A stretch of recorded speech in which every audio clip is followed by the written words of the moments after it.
Antusias warga terlihat di pasar murah yang digelar Dinas Perdagangan Kota Sorong yang digelar di 3 titik.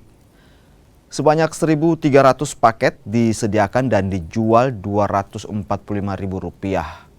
Setiap paket berisi beras premium 10 kg, minyak goreng 2 liter, tepung terigu 5 kg, dan gula pasir 5 kg. Mengantisipasi penumpukan warga, panitia menerapkan sistem nomor antrean. Pasar murah digelar untuk meringankan beban warga dalam memenuhi kebutuhan jelang hari raya. Kegiatan yang sama tapi sumber dana otsus, ya sekali lagi ya kita sampaikan bahwa Kota Sorong ini masyarakat yang heterogen ya, sehingga distributor yang siap untuk menyediakan untuk barang-barang yang nanti dijual dengan harga yang sudah disubsidi juga oleh pemerintah.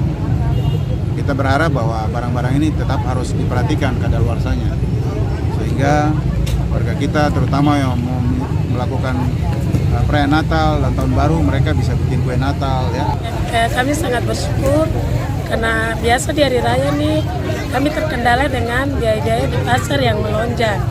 Jadi dengan adanya pasar murah seperti ini, kami bersyukur kami bisa memenuhi segala kebutuhan kami untuk hari raya.